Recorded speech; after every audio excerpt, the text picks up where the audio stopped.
So in this tutorial, we're going to talk about widgets and other theme options. So far in this tutorial series, I've built a website through WordPress, installed it, done a lot of different things, created a bunch of posts, a bunch of content. We've got here 4 posts now. We've got 4 pages. We've got a bunch of content on the website. This is what it looks like so far. So what we're going to do right now is, or today is, we're going to change this banner image. We're also going to change our sidebar, and we're also going to look at what widgets are within a sidebar, and 1 or 2 other theme options we're going to play with as well. So the first thing we're going to do is go to our dashboard, and we're going to look at our theme options. So the first thing we want to do is go to appearance. Now this is different per theme, right? So the theme we're using is a free theme. It's a 2017 theme, and it doesn't cost us anything. So obviously there are limitations on what we can do. When you buy a premium theme, a lot of times they have their own custom menu, their own custom options that are a little bit easier to work with, and you have more flexibility. But for this theme, we're pretty limited, but showing you how to do things is pretty important, so that's what we're doing right now. So under appearance, if you go over appearance and you scroll down to customize, you'll see sort of a live preview or live editor, right? So here on the left-hand side, a lot of key things that we've already seen. So for example, site identity, well, it's just the name, the title, and the tagline. Well, we would access that before through the settings tab and through the general tab. So we've already done this. It's just a quicker way to see it. What we're going to do right now, though, is we're going to change our home page from 2 columns to 1. So if you see here theme options, if I click theme options, I've got an option to go from 2 columns to 1 column. If I click, I want you to watch right here. If I click 1 column, automatically our pages are 1 column wide. Once I've done that, I'm going to hit publish, and automatically our website is now 1 column. If you notice here, there's no small section, small piece here. It's all set up 1 column. Now, obviously, we would have to go in the WP config and the CSS if you wanted this to be wider, but we're not going to worry about that for any of these tutorials. All right, so next thing we look at are widgets. Now, widgets essentially fit inside of a sidebar. So if you see here, if I go back, and I'm on my customized menu here, I have widgets, and we have 3 different areas that we can actually put, 3 different sidebars we can put widgets into. So the blog sidebar is essentially, if I go to my blog page here, and if you see here, so this is called a sidebar on the right-hand side. Now these are options within that sidebar. So these are different widgets. We have the search widget, which is right here. We have our recent post widget, which is right here. We've got our comments widget, which is right here. We've got archives, and so on down the line. So let's just say we didn't want this metadata live. We wanted to remove that. We could just click remove, and we're good to go. Now, we could also add a widget. So if I click add widget, I have all the other widgets that are available to me within WordPress. Now, widgets are something that you can download for free. You can get more widgets. You can get customized widgets, tons of different things. We're not going to go through all of them, but we are going to add a text widget.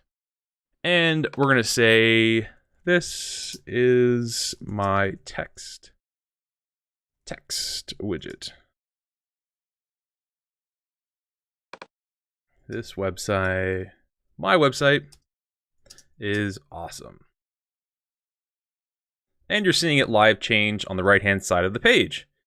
So if we hit done, it then locks it in. Now let's just say we want to have this widget near the top. So you just drag and pull it to the top, and automatically it moves to the top. So this essentially is a sidebar, or the blog sidebar, and these are widgets inside of that sidebar. Okay, so that's an important thing. You can also put widgets inside of the footer. So if you see here, footer 1, footer 2, we've got nothing in them, and essentially that would be down below. So if you scroll all the way down here, there would be sections where you can put widgets inside of the footer. So just for argument's sake, we'll just do a couple things. We'll do archives. We'll go just to see what it looks like. We're also going to add in a couple more things. We're going to add in, we've got no images. We'll hit meta. We'll go another one. We're going to hit done of that. We're going to add in calendar. We're going to hit done, and we're going to add in pages. Perfect. And click done. So now, automatically, we've got widgets that are vertical inside of our menu for our footer. So it doesn't look that good. So if you scroll down our page here, we've got our sidebar, which makes sense. If we keep scrolling at the very bottom of our posts page, Then we've got our footer, which has different widgets within it. So I actually don't like that. So I'm going to go here and just delete them all. Because to me, I would rather not have them be vertical and take up a ton of space. So I'm just going to delete those and not worry about it. Now, what's an important thing we always do? You always want to hit publish when you're done doing what you're doing. So we want to lock in our changes. So the first thing we did was we talked about our widgets, which essentially are right inside of our sidebar. Here's our blog page with our different widgets. We talked about our home page where we can obviously change things. More importantly, different settings for our theme. So what we're going to do now is we're going to go back and we can do all these changes. If you're like, wait a second, I want to go back into this. Well, you can go through the Customize tab under Appearance, or you can go down here and click Widgets and see a different example of the same page. So essentially, you've got your blog sidebar and the different elements we saw, but you just can't see it live. I mean, you can't see the changes live, which we saw a few minutes ago. Okay?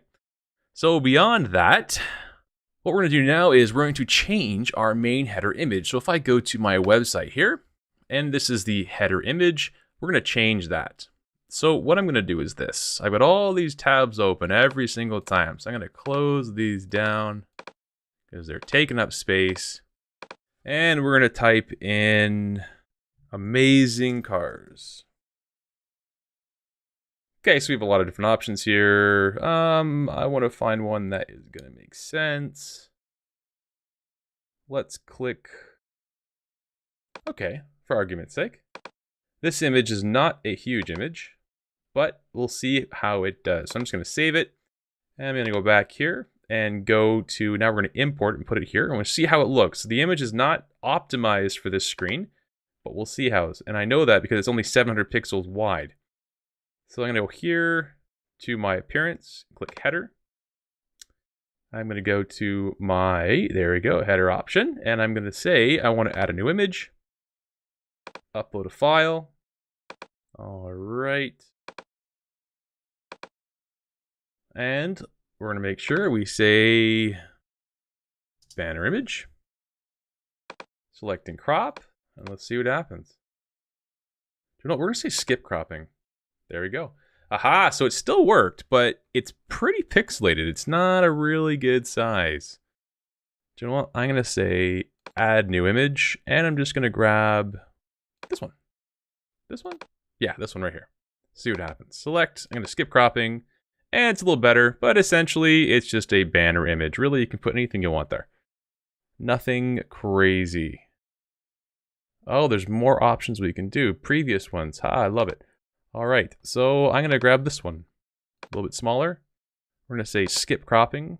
And wow, see if you notice here, look at the pixelation. You want to make sure that you understand the limitations of the page you're working with. So ultimately, you want to make sure that the images you put in are optimized for the space. So I'm actually going to close these. I'm going to say add new image, and I'm going to choose this one. It's a huge image, but it makes sense and it totally works.